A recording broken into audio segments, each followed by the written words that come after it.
Let others traverse their chosen path. October 2, 2014. A person's anger, hatred, or judgment expresses more about them than the person they choose to judge or be angry with, and we don't want any of you to feel as if you should give in to the hatred and anger that are routinely expressed on your planet by waves of souls who have yet to awaken to the loving vibrations you can now feel and access.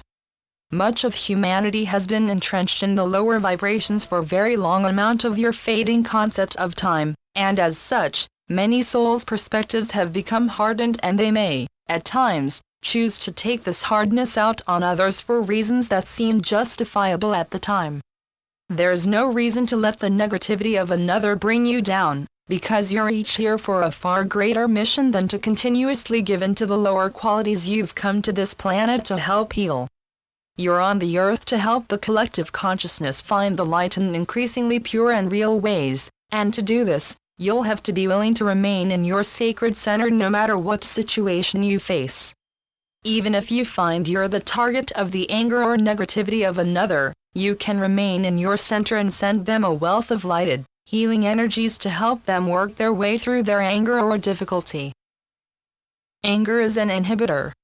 You're each a divine God spark who's on the earth to bring it and its people into the light, and you have no more reason to let yourselves feel belittled or low, when you could otherwise enjoy the omnipotent love making its way to your evolving minds and hearts. We implore you not to let the ills that afflict your collective consciousness put you in a low or depleted state of mind and heart, because you have far too many miraculous things to do to keep yourselves from doing them. Anger and myriad other lower emotions are vast inhibitors of one's ability to do anything positive or lighted, and these qualities will have to be transcended by the seekers who want to advance beyond the Darwinian outlook of life the Cabal would have you believe is reality. Humanity isn't meant to fight each other, and no one soul is meant to be on top of a social or economic pyramid. The survival of the fittest mindset has been employed on your planet for a very long time, and as many of you can see, this mindset hasn't yet faded from the minds of many souls who are still comfortable descending into anger, belittlement, and plenty of other negative qualities at the drop of a hat. Your work in bringing humanity into the light requires you to live in love, no matter what obstacles you face, and we're confident that you'll be able to do this as you see the potent healing effects your love has, not only on yourselves, but on the collective consciousness of the world around you. Your ability to find and remain in a lasting, loving space, enables the rest of humanity to eventually do the same, and even though some of you don't yet see the results of your hard, focused work to remain in the light no matter what you face, these results will make themselves known one way or another. Some of you can notice that people around you are beginning to open up to concepts you've long advocated and empowered, or, at the very least, they're beginning to find their own sense of love and wholeness. Your efforts to find your inner love and wholeness is enabling them to do this, and for this and plenty of other reasons, we encourage you to continue on when the going gets tough and you don't feel like you can remain in the lasting, loving space you've started to cultivate. You can, but you have to believe you can before you experience the fruits of this belief. You have to believe in yourselves and your immense abilities to be pure conduits for the light before you can experience the flowing results of your efforts, and as long as you can stick to your missions and the sacred inner love that's driving them, you'll have little difficulty healing your planet, and you'll eventually notice that the rest of the world caught up to the love you're able to embody.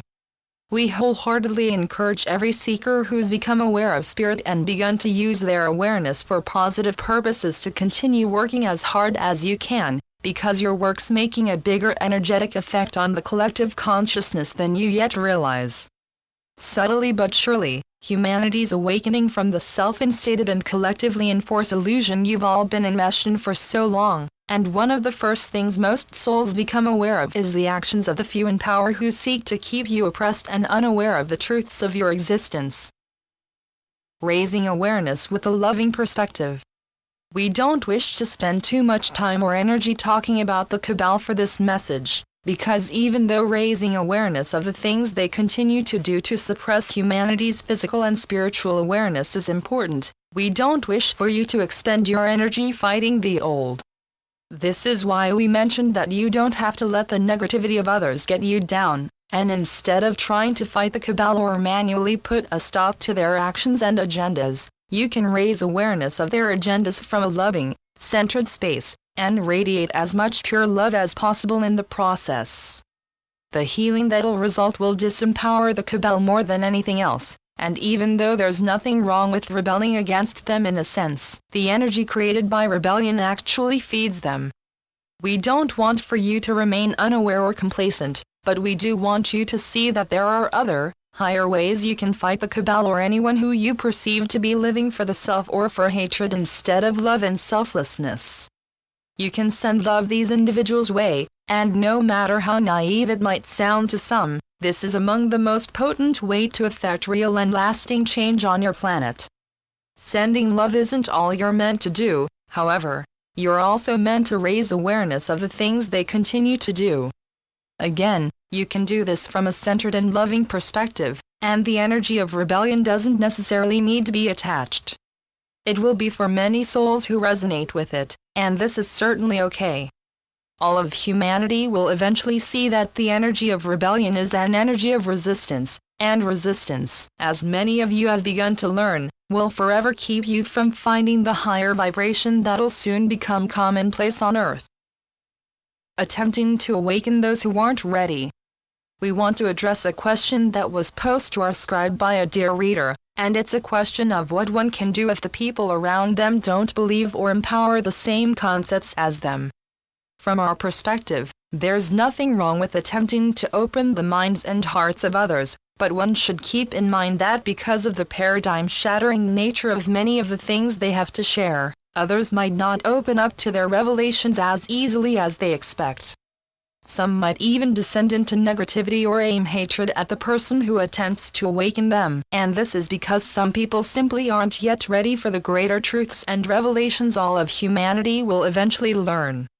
Humanity needs to be awakened slowly and subtly, otherwise, they'd be overwhelmed with information and energy regarding your new paradigm and the positive future you have the potential to create.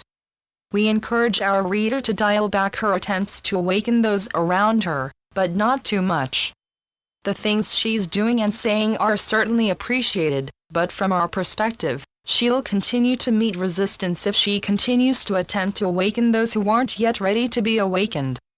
The process of awakening is a natural and usually gradual process, and information can't be too heavily forced onto people who simply aren't ready to open up to it quite yet. They will be ready in due time, and for now, we'll recommend our reader stand strong in her own awareness and make it a point to see that she doesn't have to awaken those who aren't ready to awaken. If she feels inspired to share the things she's learning, she can focus her work on awakening those who've already gained a glimmer of truth. Sharing your awareness with an audience of seekers who are willing to hear about it will prove to be a much more helpful and lucrative venture, and our reader will find the personal wholeness she seeks by awakening those who are already awakened to a degree. She'll eventually be placed in a position to help those who aren't yet aware find the truth, and this'll be at a time when a plethora of revelations have become known by most of humanity and the public is searching for information related to spirituality, the fall of the cabal and the new paradigm you're destined to create. Our reader can share as much love and knowledge as she feels are necessary with an audience of fellow, receptive seekers, and after so long of doing this work, those around her will eventually open up to the truths she has to offer and explore the concepts she strives to present. Overall, we recommend our reader keep the faith and live in love as much and as often as possible, for when she lives purely in love, the actions, opinions or attitudes of others will matter little. When you can each stand in your own strength, in your own pure, flowing love, the thoughts, actions, opinions, etc. of others will hardly affect you because your assuredness of yourselves and the truths of your existence will be set in stone. You'll care little about what others think, say or do, and again, you'll realize that their actions speak more about them than you. Every soul will awaken. The empowerment and liberation you'll find from this realization will be unprecedented, and you will be very glad you made an effort to simply love yourselves. to inform yourselves and those who want to hear what you have to say instead of wasting your energy attempting to awaken those who are currently on a different path, a path that'll eventually lead to the awakening you may have attempted to incite. Every soul will awaken in due time, and when they do, they'll see the pettiness of the lower qualities they willingly fed while they wore the lower dimensional blinders that keep so many souls from living a divinely rooted lifestyle. We'll make our final expressions for this communication with endless appreciation for the equally endless actions of the conscious public, who recognize that the time has come for a revolution of love to be created and strengthened. Continue to work as hard as you feel inspired to work, and always keep in mind that Source and all in the higher realms are with you and seek to assist you whenever and wherever possible. Always let your minds be emptied and refilled with the pure, sacred love of Source, and always remember that the paths of others don't have to affect or inhibit your paths one bit. They will if you let them. But in this transformative time of heightened consciousness and awareness, it'd be silly to let them. Your primary purpose on the earth is to hold and anchor as much and as pure love as you can, and many of you have successfully integrated this love into your creative work, creating a massive ripple effect that'll go on to affect everyone around you who continues to fight and struggle through the dark. Darkness as you perceive it is necessary for the growth and facilitation of the light, and in time, everyone will poke their heads out from underneath the darkness and see what the light of a brand new day has to offer. When this happens on a massive scale, those of you who've long been excited about awakening others can start the greatest and purest of your work. Thank you to my higher self and spiritual guides. Channeled through Wes Anak. cultureofawareness.com